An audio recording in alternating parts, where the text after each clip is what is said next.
Las rivalidades étnicas continuaban dividiendo el imperio. Ricímero, general de procedencia bárbara, ostentaba la máxima autoridad en Roma y no dudó en eliminar a todo el que se le interpuso, incluyendo a sus amigos más íntimos. Las provincias occidentales estaban muy debilitadas y recibían ataques continuos por parte de diferentes pueblos bárbaros. En medio de este caos, un líder romano parecía dispuesto a devolver a Roma su antiguo esplendor. Pero un ambicioso príncipe bárbaro se cruzó en su camino. Para el imperio, aquel enfrentamiento fue el principio del fin. El Imperio Romano, el último emperador.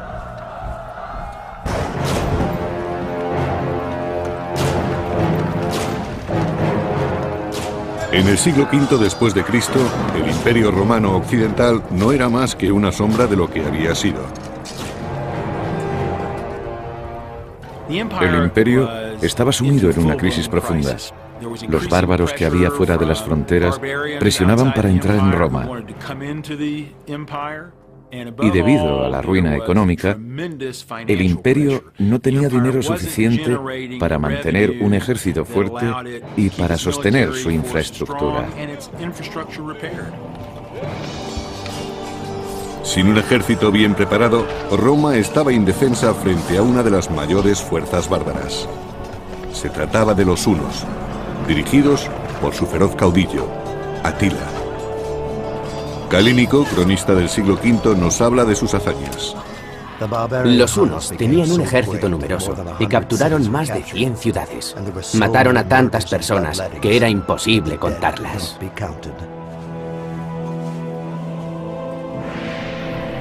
Los hunos, una tribu nómada del este, terminaron de arrasar el imperio. La verdad es que ya no existía el Imperio Romano Occidental. Las provincias de Occidente se habían disgregado y los enfrentamientos eran continuos. Había tantos reinos, tantos ejércitos luchando por el control, que en realidad no existía ningún control. Constantinopla, la capital del Imperio Oriental, había resistido las invasiones de los hunos, pero el Imperio Occidental estaba más debilitado, y la provincia romana de Panonia cayó en manos de Atila, rey de los hunos.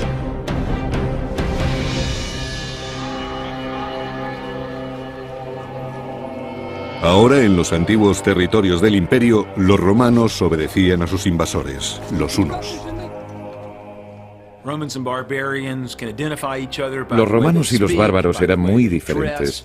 Les diferenciaba la forma de hablar, de vestir y de peinarse. Incluso su olor era distinto.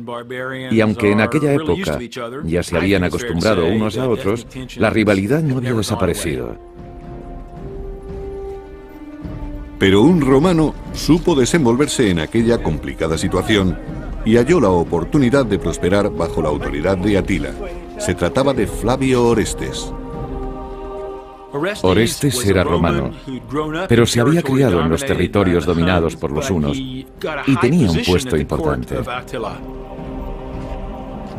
El imperio se desmoronaba, pero el hecho de que Orestes y otras personas de Panonia tuvieran ascendencia romana fue de gran utilidad para Atila.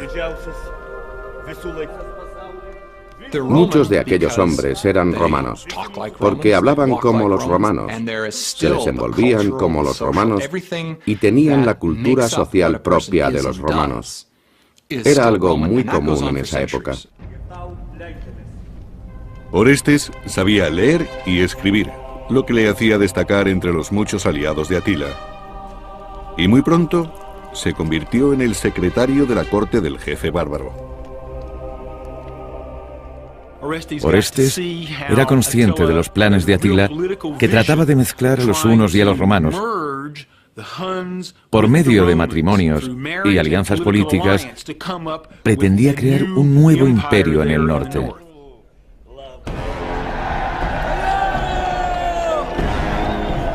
Orestes era uno de los colaboradores más cercanos de Atila y fue testigo directo de la crueldad de la justicia bárbara. Como romano, debió de sentirse ofendido. Había mucha rivalidad entre los bárbaros y los romanos. La mezcla de culturas suponía un problema insalvable en muchos casos, aunque ambos pueblos trataban de cooperar en los asuntos importantes o en los intereses comunes. La verdad es que existían muchas tensiones. Orestes detestaba que los bárbaros torturaran a los romanos, pero los planes de Atila despertaron también su ambición. Cuando Orestes servía en la corte de los hunos, observó que su rey, Atila, pretendía crear una poderosa nación partiendo de la nada. Fue entonces cuando comprendió que era posible levantar el antiguo imperio. Si un rey unificaba a los bárbaros y a los romanos, Roma recuperaría el esplendor de los primeros años, de la época de los primeros emperadores. Orestes trabajaba al servicio de los bárbaros, pero siempre se sintió romano. Pensaba que su pueblo era superior y deseaba que el imperio recuperara su antigua gloria. En el año 453 después de Cristo, el reinado de Atila terminó de manera inesperada en su noche de bodas. Fue un duro golpe para los hunos y para los aliados bárbaros. Su esposa lo encontró muerto por una hemorragia. Temió que la acusaran de asesinato y pasó la noche junto al cadáver. Según Jordanes, historiador del siglo VI, murió no por herida mortal, ni frente al enemigo, ni por traición, sino felizmente en el placer y sin dolor.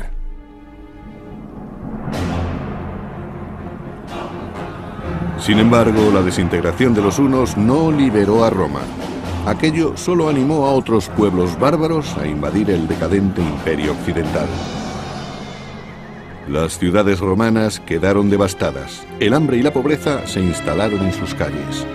Y Orestes, que había perdido su influencia, trataba de salir adelante en una tierra que luchaba por sobrevivir.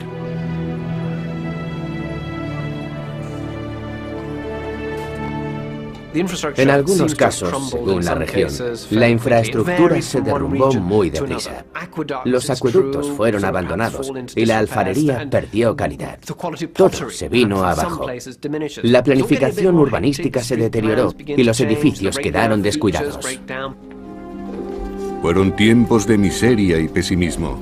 Los detalles de los viajes de Orestes se han perdido, pero como auténtico romano, se negó a admitir que el imperio estaba a punto de hundirse. Deseaba recuperar sus valores y su civilización, y con esta esperanza decidió ponerse en camino hacia Roma. El imperio romano ya había caído. Sin embargo, sus líderes se negaban a admitirlo. Y muchos de sus ciudadanos tampoco podían aceptar que Roma desapareciera. Pensaban que mientras hubiera un emperador en el trono, Roma existiría. Mientras las murallas protegieran la ciudad, Roma existiría. Mientras hubiera alguien que creyera en ello, Roma seguiría existiendo. A mediados del siglo V, después de varios años de ataques bárbaros, Roma firmó un tratado con la poderosa tribu de los burgundios. El imperio aceptaba ceder parte de sus más prósperos terrenos a cambio de ayuda militar. Los burgundios provenían de Escandinavia y se asentaron en el sur de las Galias. Fueron los primeros territorios que se escindieron del imperio. Las regiones se iban separando lentamente. Podría compararse a la reacción de un cuerpo humano cuando se enfría. El organismo está programado para que el corazón y el cerebro sobrevivan más tiempo. Los dedos de la mano, los pies, son lo primero que deja de funcionar, y algo parecido ocurrió en el imperio. En compensación por las tierras, los burgundios proporcionaron mercenarios a Roma. Pero aquel tratado solo sirvió para prolongar la agonía. La tierra es la principal fuente de recursos, y cuantas más propiedades cedían a los bárbaros, menos dinero recaudaban los romanos. y por lo tanto tenían que seguir cediendo tierras para que al menos su ejército permaneciera fuerte. Era un círculo vicioso que conducía cada vez más deprisa al desastre económico. El jefe de los burgundios, Gundebaldo, era hijo de un poderoso caudillo bárbaro. Su tribu proporcionó muchos mercenarios al imperio cuando éste comenzó a debilitarse.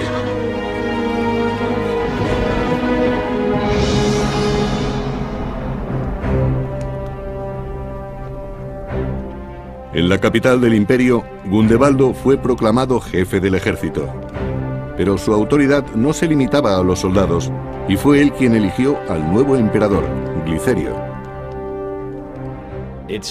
Gundebaldo lo eligió porque creía que le sería fiel y esperaba que gobernase según las órdenes que él le dictase. Glicerio no debía tomar ninguna decisión sin consultar antes con Gundebaldo. En el salón del trono del emperador había más bárbaros que romanos. En aquellos momentos, el ejército romano se componía principalmente de bárbaros. Es posible que hubiera soldados romanos, pero según los escritos, la mayoría eran turcos, germanos y otros muchos hombres procedentes de pueblos bárbaros. Odoacro era un guerrero bárbaro, pero estaba a cargo de los mercenarios de Glicerio. Odoacro consiguió un cargo muy importante en la Guardia Imperial. Era un militar muy competente y demostró tener una gran capacidad de dirección.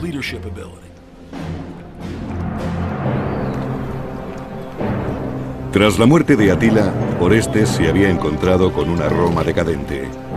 Enseguida se dio cuenta de lo mucho que el imperio había cambiado desde sus días de gloria.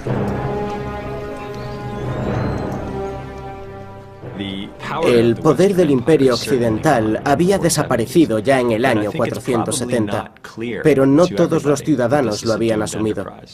Pensaban que se trataba de un periodo de debilidad transitoria y que si la situación se enfocaba de otro modo, el imperio podría recuperarse. La experiencia de Orestes le permitió alcanzar un alto puesto en el ejército imperial, pero le sorprendió que Odoacro, un humilde bárbaro, ocupase un puesto similar. Los dos eran hombres muy ambiciosos y habían pasado por momentos muy duros. Orestes había trabajado al servicio de la corte de Atila y Odoacro era un jefe militar que había logrado ascender en Roma a pesar de sus raíces humildes. Los dos tenían mucha experiencia como militares y creo que fue la ambición lo que acabó enfrentándolos. Orestes y Odoacro tenían ideas diferentes sobre el imperio. Uno de ellos era romano, el otro bárbaro. Después de pasar muchos años en la corte de Atila, el romano Orestes fue nombrado general del ejército de Roma. Pero se encontró con un imperio que estaba a punto de desaparecer. Además, el poder ya no residía en el emperador Glicerio, sino en Odoacro, general bárbaro, y en Gundebaldo, jefe burgundio.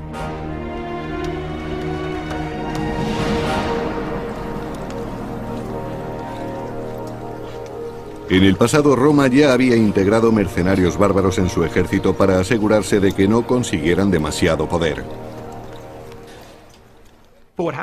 En el siglo V, las tribus germánicas mantenían su identidad dentro del imperio.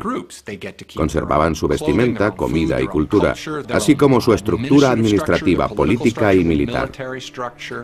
Resulta extraño, pero no estaban romanizados. Y ahora los guerreros de Gundebaldo ostentaban el mismo poder que los romanos en el ejército imperial. El ejército del emperador Glicerio, dirigido por el general Gundebaldo, incluía muchos grupos étnicos, también soldados burgundios, pero todos juntos formaban el ejército de Roma. También hubo tensiones en el ejército a causa de la rivalidad entre romanos y bárbaros. Los romanos pensaban que, tratándose del ejército de Roma, ellos deberían ocupar un puesto más alto y que los bárbaros deberían ocupar puestos inferiores. El poder del ejército romano desapareció cuando estalló la violencia entre sus filas y el estamento militar acabó dividiéndose. El general Orestes terminó aceptando que aquel problema era imposible de resolver.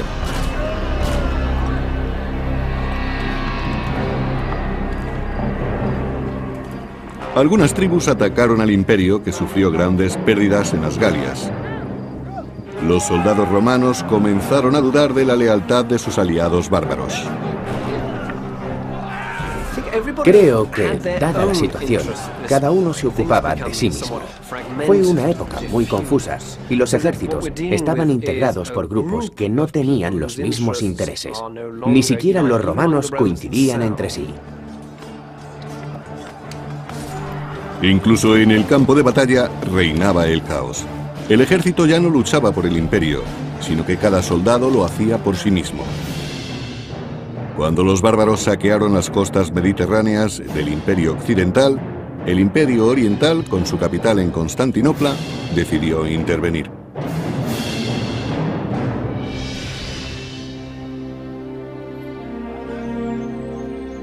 En su palacio fortificado, León, anciano emperador de Oriente, disfrutaba de la seguridad de su imperio. A mediados del siglo V había dos imperios distintos, el occidental y el oriental. El imperio oriental era muy próspero, pero el occidental no. León culpaba a Glicerio de los fracasos de Roma y decidió intervenir. De modo que proclamó un nuevo emperador de Occidente, Julio Nepo. Nepo ocupaba un puesto importante en la corte oriental y fue elegido para gobernar en Occidente. Además, estaba emparentado por matrimonio con el emperador León. Era la persona adecuada para dirigir una invasión.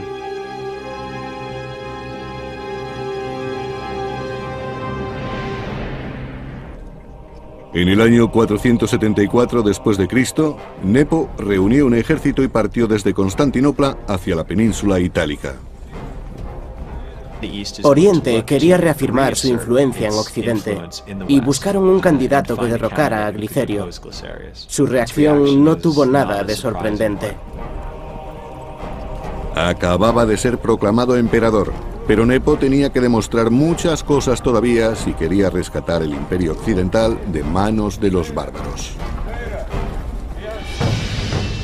Cuando el ejército de Nepo partió de Constantinopla, el emperador Glicerio preparó su propio ejército en Roma para contrarrestar el ataque.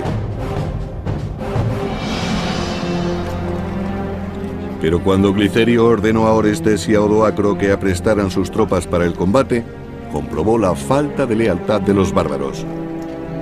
Gundebaldo y los burgundios le habían abandonado.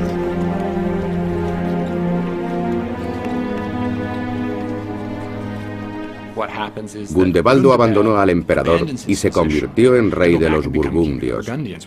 Para él, eso era más importante que ser general de Glicerio.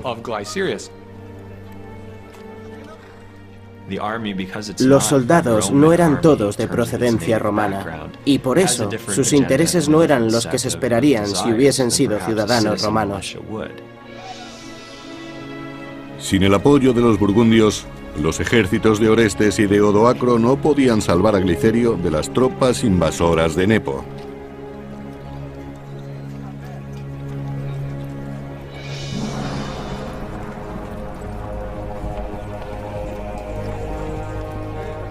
Cuando Nepo se acercaba a Roma, Glicerio salió a su encuentro, pero no a luchar, sino a pedir misericordia.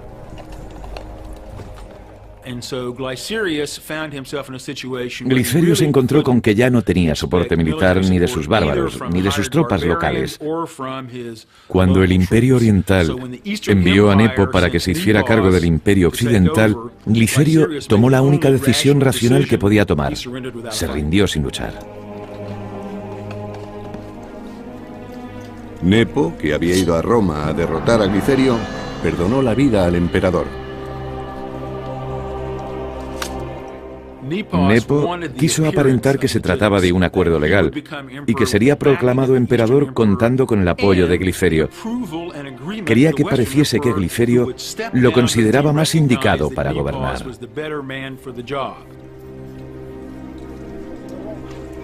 Nepo ordenó que Glicerio fuera investido obispo y lo exilió de Roma. En junio del año 474, cuando Nepo fue proclamado emperador de Occidente, recibió el apoyo de Orestes y de Odoacro. Inmediatamente, ambos se declararon fieles al nuevo emperador.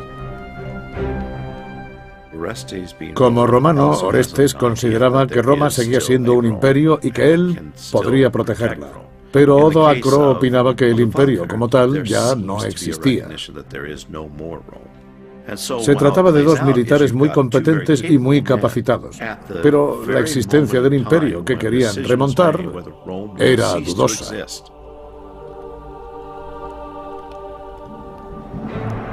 Nepo ascendió al romano Orestes y al bárbaro Odoacro a los más altos puestos de su corte, otorgándoles un gran poder. Ascendiendo a la vez a Orestes y a Odoacro y confiriéndoles el mismo poder, o al menos la misma consideración, estaba preparando su camino a la ruina. Ambos eran personajes de una firme voluntad y una gran experiencia como militares.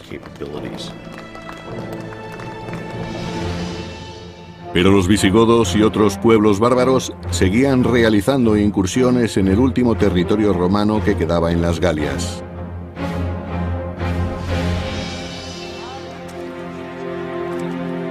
En la región que ahora se conoce como la Provenza, en Francia, había una próspera comunidad romana. Pero a partir del año 470, sus pobladores sufrieron muchos ataques por parte de los visigodos. Eurico, el rey de los visigodos, era muy ambicioso. Quería expandir su territorio y apoderarse de las regiones del sur de Francia que todavía no estaban bajo su poder.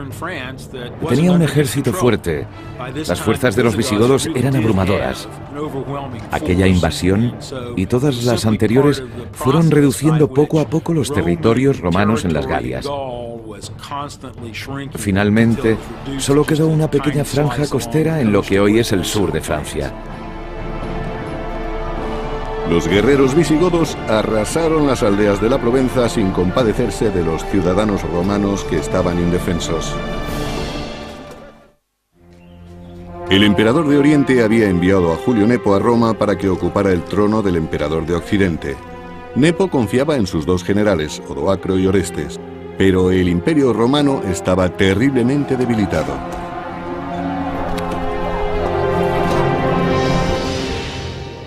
Los bárbaros visigodos invadieron el sur de las Galias, forzando a combatir a las legiones romanas de la frontera.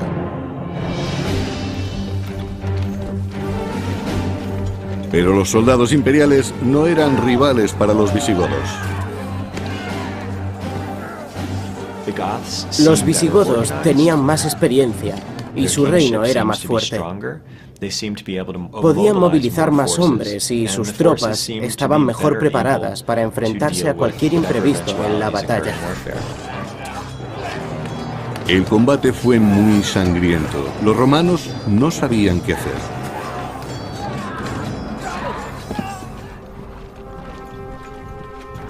Aunque el general Orestes no tenía experiencia en el combate, el emperador Nepo le ordenó partir a las Galias para expulsar a los bárbaros. Prometió nombrar a Orestes gobernador de las Galias. Pero, aunque el nombramiento tuviese visos honoríficos, resultaba un poco sospechoso. Las Galias estaban a punto de ser completamente invadidas, y aquello parecía más bien una forma de alejar a Orestes, aunque es algo que nunca sabremos.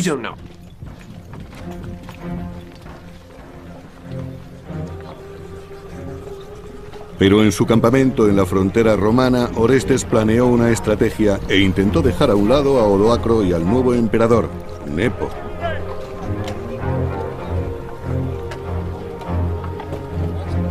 Ofreció un trato a sus soldados, bárbaros en su mayor parte. Si se unían a él contra Nepo, les pagaría con tierras romanas. Orestes no confiaba en la capacidad de Nepo y se rebeló. En lugar de seguir las instrucciones de su emperador, trató de hacerse con el poder. En mi opinión, le traicionó porque quería que Roma recuperase su antigua gloria. Orestes dejó las Galias a los visigodos y desde el norte de la península itálica regresó a Roma con su ejército. Cuando Nepo se enteró de su maniobra, huyó a Rávena.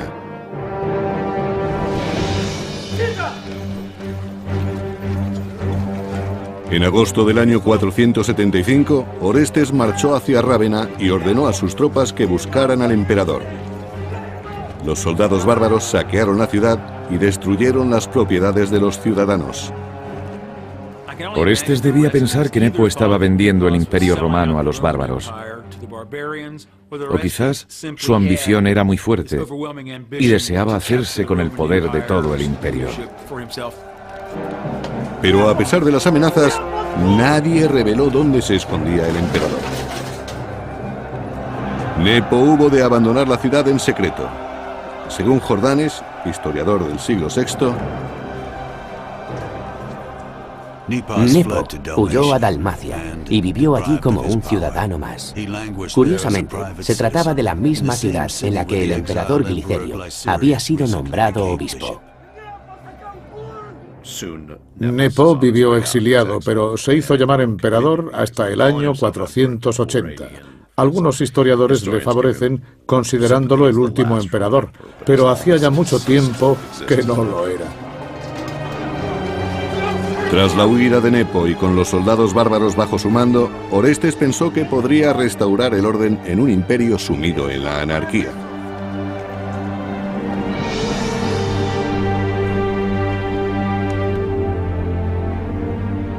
Y utilizó una astuta estrategia. Orestes no reclamó el imperio para sí, sino para su joven hijo, Rómulo Augustulo.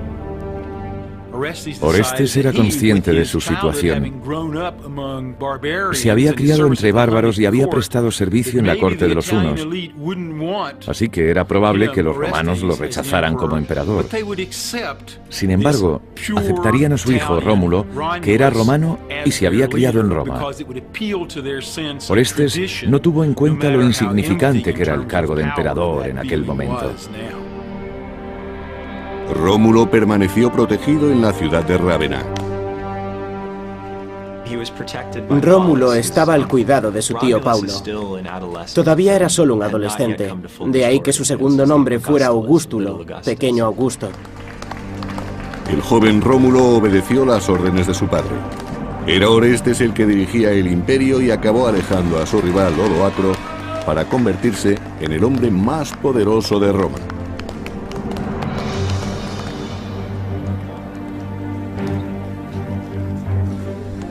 Pero Orestes ignoró la deuda contraída con los soldados bárbaros y después de haber cumplido su parte del trato, estos le exigieron el pago de lo acordado.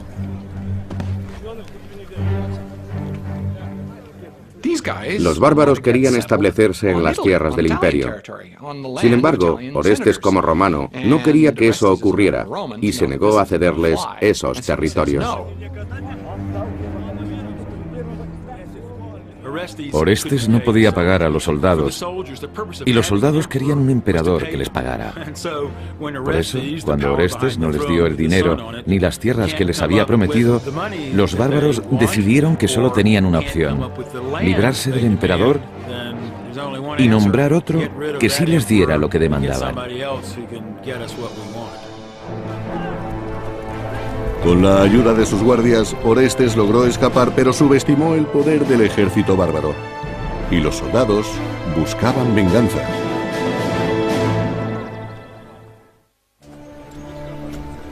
Después de varios años compitiendo con Odoacro, el romano Orestes consiguió aventajarle y coronó a su hijo de 12 años, convirtiéndolo en emperador. Pero las tensiones aumentaron cuando no pagó su parte del trato al ejército bárbaro.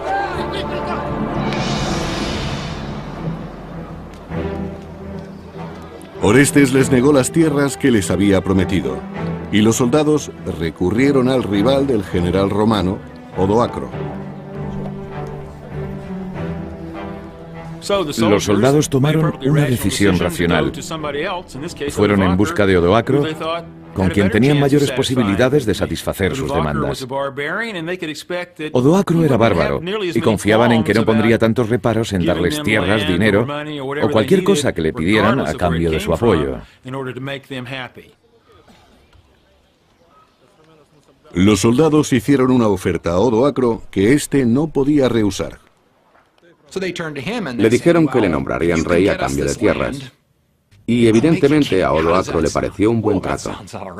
Así se convirtió en jefe del ejército romano, que estaba formado por un grupo muy heterogéneo de gentes germánicas. Se propusieron invadir los últimos territorios romanos del imperio. Odoacro estaba a punto de vengarse de Orestes, el hombre que le había arrebatado el poder en Roma.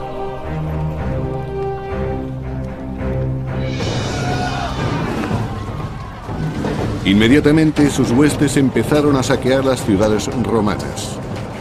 Según los historiadores, estuvieron saqueando ciudades durante varios días. A los ricos les arrebataron todo su dinero.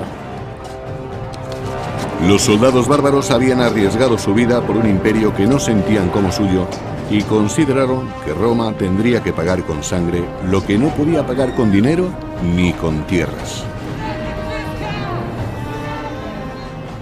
Su situación era comprensible. Los soldados del imperio no tenían buenos salarios y de repente un día dejaban de pagarles. Y no ocurrió en una sola ocasión, sino en varias. Estaban al borde de la pobreza y a nadie le interesaba ser leal a un ejército que les dejaba morir de hambre. Odoacro estaba a punto de conseguir aquello por lo que tanto había luchado: ejercer su dominio sobre Roma y sobre Orestes.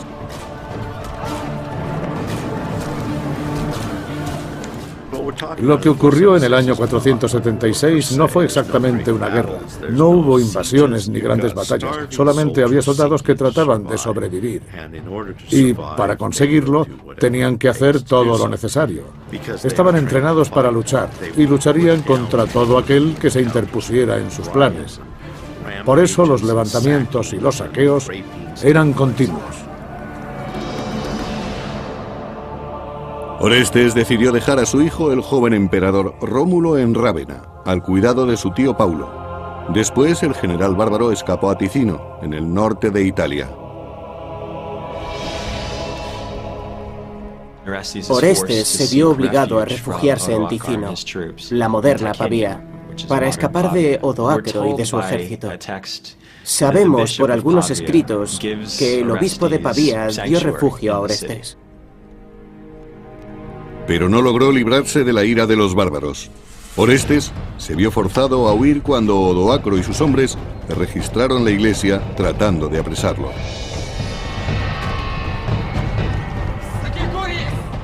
Los hombres de Odoacro robaron todas las limosnas y los donativos para ayudar a los pobres. Y también quemaron muchos edificios, incluida la iglesia. Orestes se dio cuenta de que su sueño de reconstruir el imperio era irrealizable. A Odoacro no le importaba la gloria de Roma. De hecho, hacía ya mucho tiempo que había dejado de existir para él. Pero entonces, ¿cuáles eran sus aspiraciones?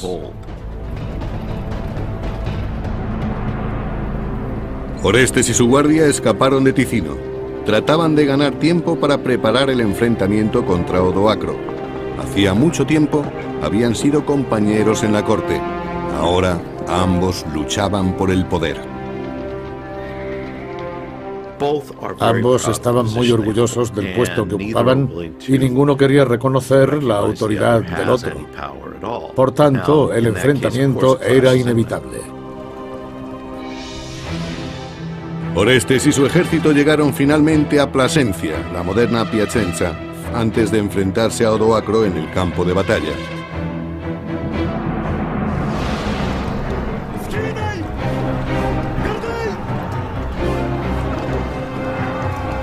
Pero Orestes era inexperto y tenía pocas posibilidades frente a las despiadadas tropas de Odoacro.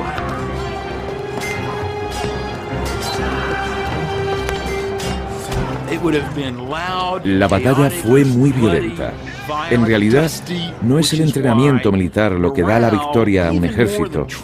El ánimo y la confianza con que acuden a luchar los soldados tiene mucha influencia en el resultado. Hubo muchos cadáveres, heridos y hombres paralizados por el miedo. Orestes estaba siendo derrotado.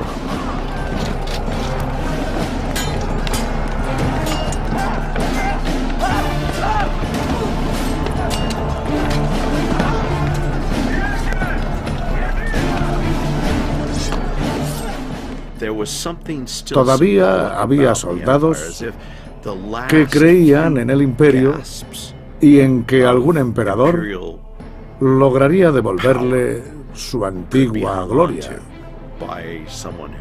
Para ellos, el imperio seguía existiendo, aunque ahora sabemos que nunca habrían logrado recuperarlo.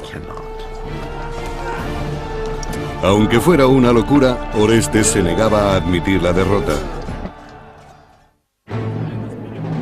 Cuando el general romano Orestes negó a los soldados las tierras que les había prometido, estos se rebelaron contra él, dirigidos por su peor enemigo, el general bárbaro Odoacro. En el campo de batalla de Plasencia, los dos rivales lucharon por el poder, igual que antes hicieran en el salón del trono del emperador.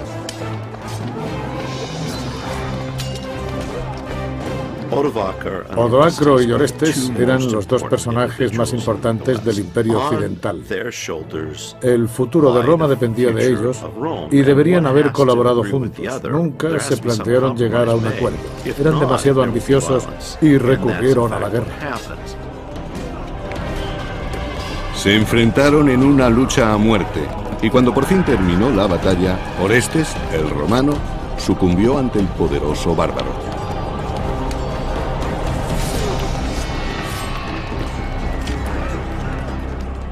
No sabemos exactamente qué ocurrió cuando Odoacro capturó a Orestes, pero se cree que lo mató de algún modo rápido y brutal.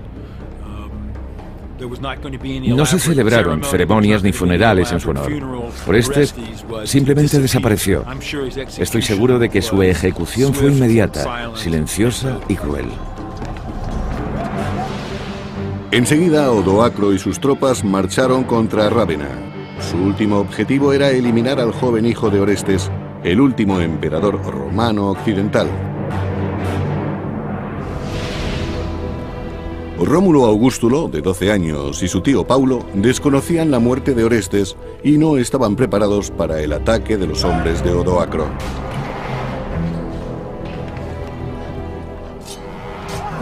Cuando Odoacro llegó a Rávena, Rómulo no pudo hacerle frente.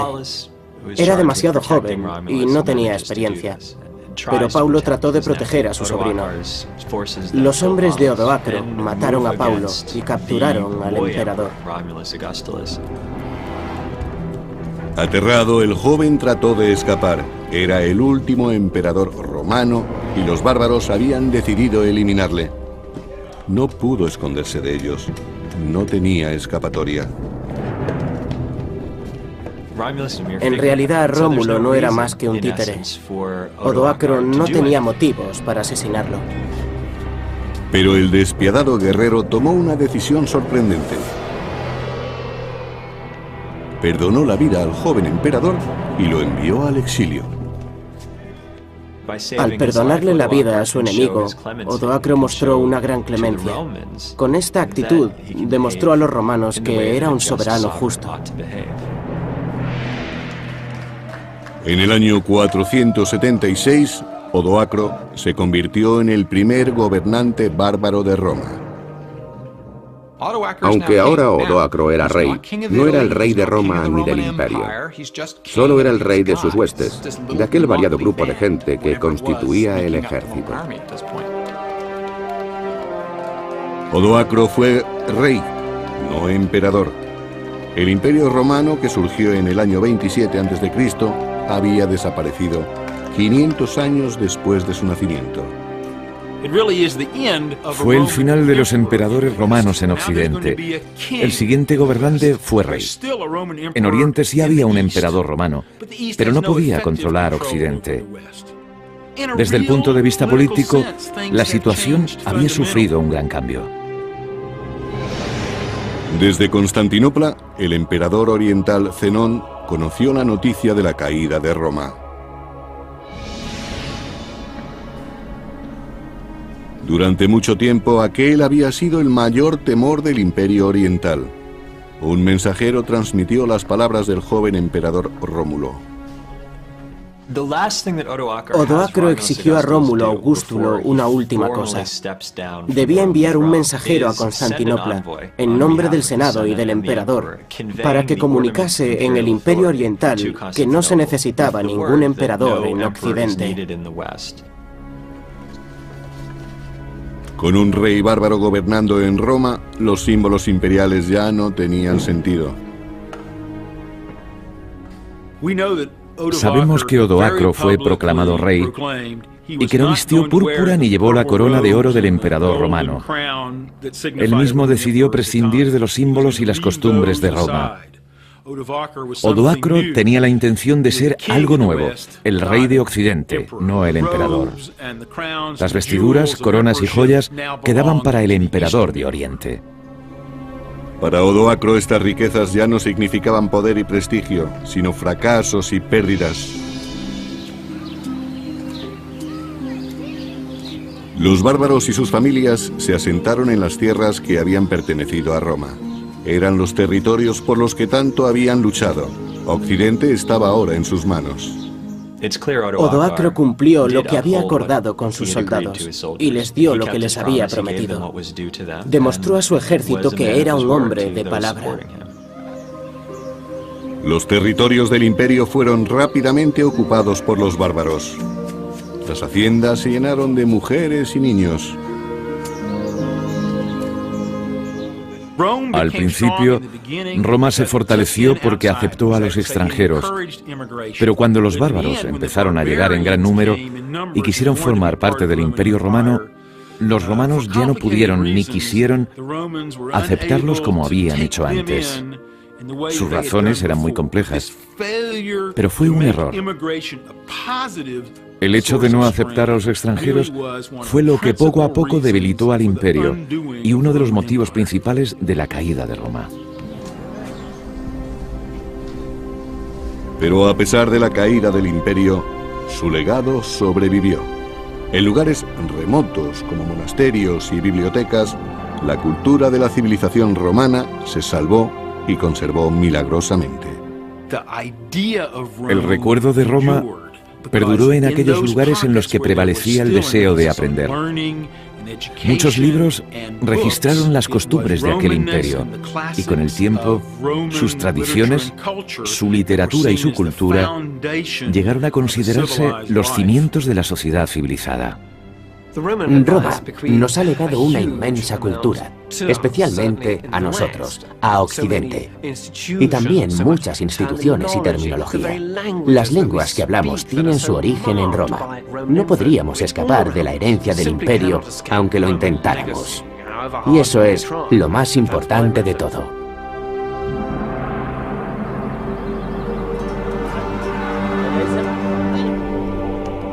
De la democracia al imperio y hasta su caída, Roma sirvió de inspiración al mundo occidental que hoy conocemos. Una civilización que sobrevivió a varios siglos de guerra, a la persecución, la corrupción y la peste, y que terminó muriendo calladamente, debilitada por los ataques bárbaros. Existe una idea muy romántica acerca de la caída de Roma y del Imperio Romano. Y su historia ha repercutido en la formación del mundo moderno. Pero todo eso ocurrió hace 1500 años.